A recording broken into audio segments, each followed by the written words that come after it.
From the towering spires of Cybertron to the boundless reaches of the cosmos, Transformers have captivated us for decades. These mechanical titans, with their living metal and indomitable sparks, aren't just warriors. They're beings with origins as mysterious as the universe itself.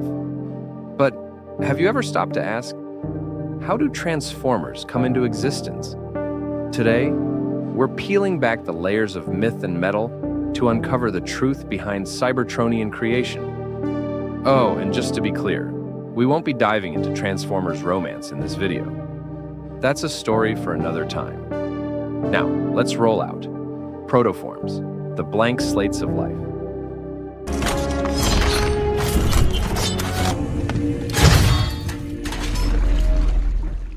In many Transformers universes, it all starts with the protoform, a blank slate of raw, living metal.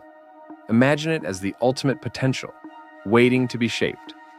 But to truly awaken, a protoform needs two critical ingredients.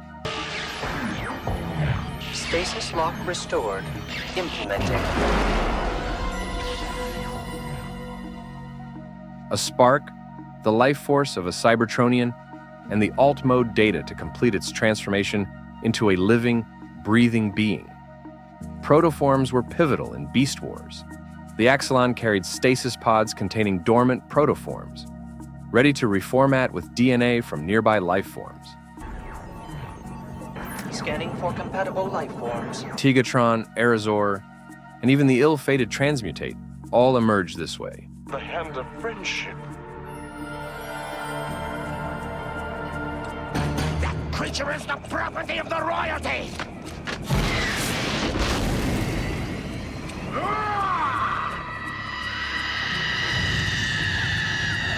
But protoforms can also represent second chances.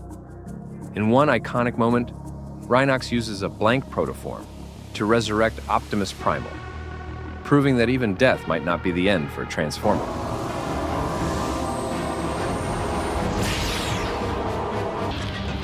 Well, that's just prime. Budding, a forgotten form of Cybertronian reproduction. In a fascinating twist of lore, the Transformers, Generation 2 comic, introduced a concept as ancient as the Transformers themselves, budding. This mitosis-like process allowed early Cybertronians, created by Primus, to rapidly reproduce. From within their bodies, a mass of energized liquid metal would emerge and split off, forming a new Transformer.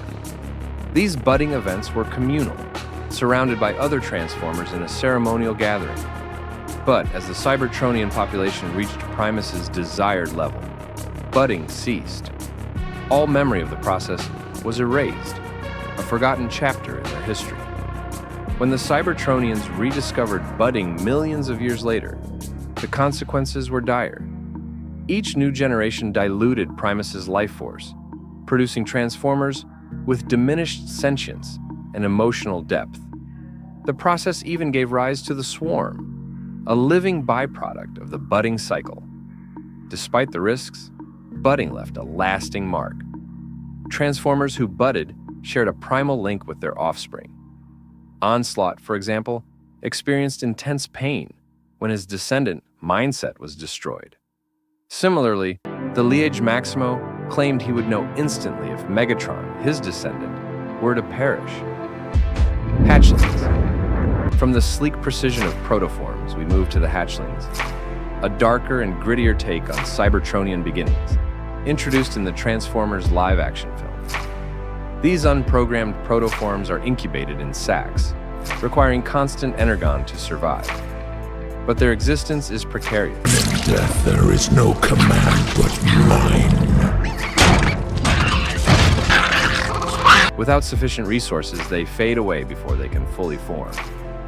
In Dark of the Moon, we see Megatron's twisted paternal side as he feeds the starving hatchlings.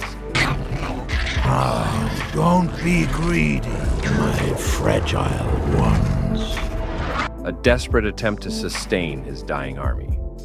The visual contrast between their mechanical fragility and Megatron's immense power is haunting. Cloning, the science of Cybertronian genesis. While budding was natural, cloning showcased the scientific ingenuity of the Transformers. Their genome, a unique blend of biological and technological coding, could be manipulated to create clones. Sometimes these clones were perfect replicas, indistinguishable from the original. In other cases, clones developed new identities, colors, and even personalities, becoming entirely new individuals. This method wasn't just a shortcut for creating reinforcements. It also raised philosophical questions about individuality, identity, and what it truly means to be alive. Mechanical construction. The engineer's hand. Not every transformer begins life as a mystical spark or a flowing mass of living metal. In some stories, transformers are built the old-fashioned way, piece by mechanical piece.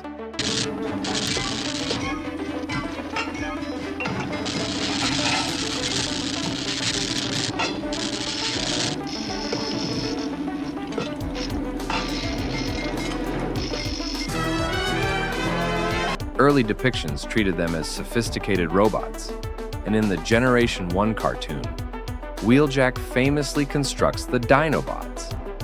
But these weren't just machines. They became fully sentient beings. Dinobots, transform!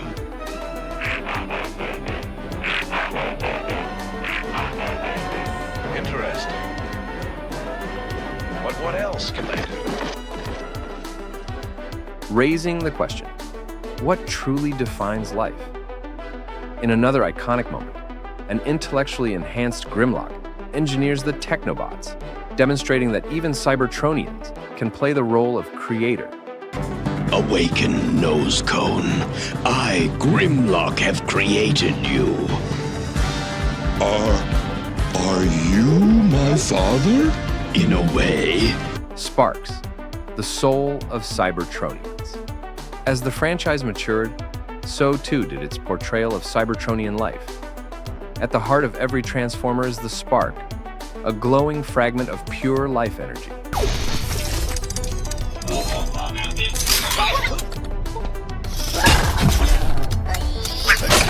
Without it, a Transformer is just a shell, a lifeless machine.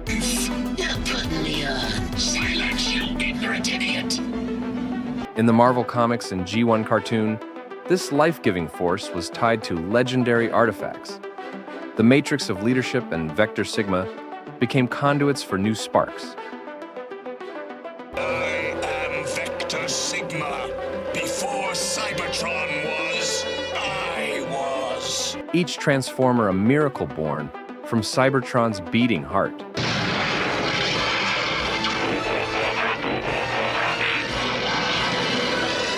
The 2007 Transformers movie introduced the All-Spark, an artifact with unparalleled power. Its touch could bring even human machines to life, from a harmless vending machine to a terrifying army of Decepticons. But without guidance, these creations often lack the sentience and depth of true Cybertronians. Forging, the mystical evolution. In more recent continuities, the forging process ties Cybertronian reproduction directly to their planet's health. It was necessary for me to empty the vessel's contents. Into where? The Matrix of Leadership. As such, my own spark can no longer be separated from the multitude of others within me. The Well of All Sparks serves as a cradle of creation, drawing life from Cybertron's core to form new beings. To not return the Allspark to the well would be to prevent future generations of new life from existing on Cybertron. My quest must be completed. This sacred connection underscores a recurring theme: the interdependence of Cybertron and its children. Forging isn't just a technical process, it's a spiritual one.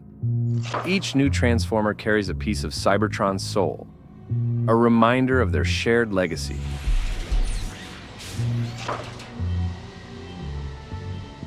Above all, Do not lament my absence.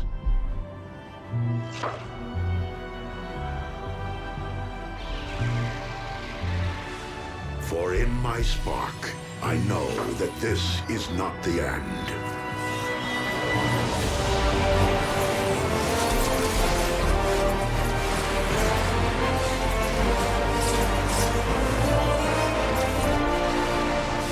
But merely a new beginning.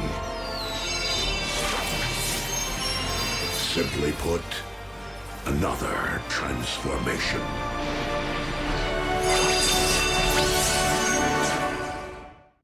These facets of Transformers lore reveal a richness that goes beyond mere machines. They speak to the complexity of life, identity, and connection, even in the most mechanical of beings.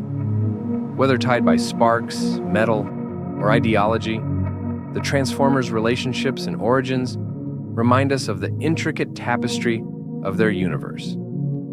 From protoforms to sparks, from hatchlings to forging, the creation of Transformers is a saga as rich and diverse as their stories. It's a journey that defies the boundaries of science and myth, embodying the very spirit of Cybertron itself. Thank you for joining us on this deep dive into the origins of Cybertronian life. If this sparked your curiosity, give this video a like, subscribe for more, and sound off in the comments. Which method of Cybertronian creation is your favorite? Until next time, keep exploring, and remember, freedom is the right of all sentient beings.